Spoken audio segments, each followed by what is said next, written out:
வீரன் சின்னமலை ஓடாநிலையில் கோட்டை கட்டி வாழ்ந்த பொது மண்டல சந்திப்பு வெற்றியடைய வாழ்த்து.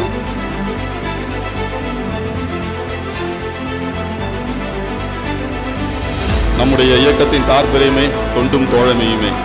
நாம் தொண்டை அதிகமாக செய்து கொண்டிருக்கிறோம். அப்படி தோழமையும் அதிகமாக வளர்த்து கொண்டதற்கு உதாரணம்தான் இந்த மாபெரும் கூட்டம்.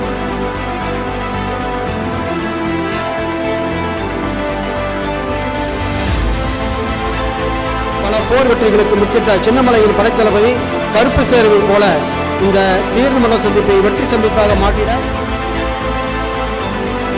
ஆனால் இறப்பு ஒரு சரித்திரமாக இருக்க வேண்டும் என்பது குடியரசுத் தலைவர் APJ அப்துல் கலாம் அவர்களின் ஆசை. கொங்கு நாட்டின் வீர தலைமகனே, வீரத்தின் விளைநிலமே, சாதிக்க துடிக்கும் ஒவ்வொரு இளைஞனும் உன் வழியே இளைஞனே. விண்ணிலிருந்து வீரத்தின் விதையை தூவும் மாவீரன் சின்னமலையே, வாழ்க நின் புகழ் ஓங்குக. எழுத முடியாதது மரணம், எழுதி முடியாதது ஜனனம் என்று சொல்வார்கள். அப்படி நம்முடைய வாழ்க்கை எழுதப்பட்ட வாழ்க்கையாக இருக்க வேண்டும். First impression is the best impression என்று சொல்லுவார்கள். அந்த வகையிலே இந்த ஊர் எனக்கு ஒரு மிகச்சிறந்த அறிமுகத்தை கொடுத்திருக்கிறது. வீரம் நிறைந்த வீரனாகவே இங்கு வந்து ஓங்கிய வாளை கடைசி வரை கீழே இறக்காம அவ்வளவு தூரம் மிக அற்புதமாக அந்த எடுத்த பொறுப்பை மிக அற்புதமாக நடத்தி இருந்தார்.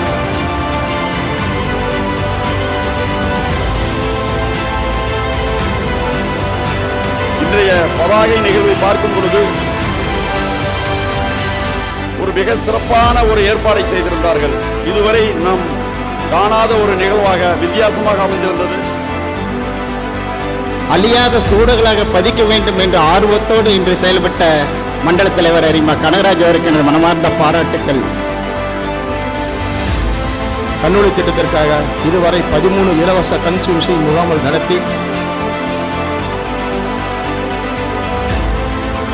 அதிலே வெற்றி பெற்ற ஒரே வீரன் தீரன் சின்னமலை என்பதை மறக்கக்கூடாது.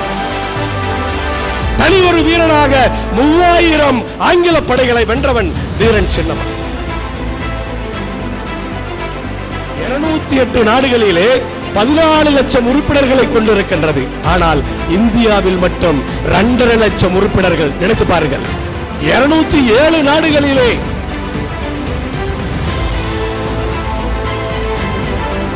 இன்று சிறப்பாக நடைபெற்ற தீரன் மண்டல சந்திப்பு நிகழ்ச்சியில்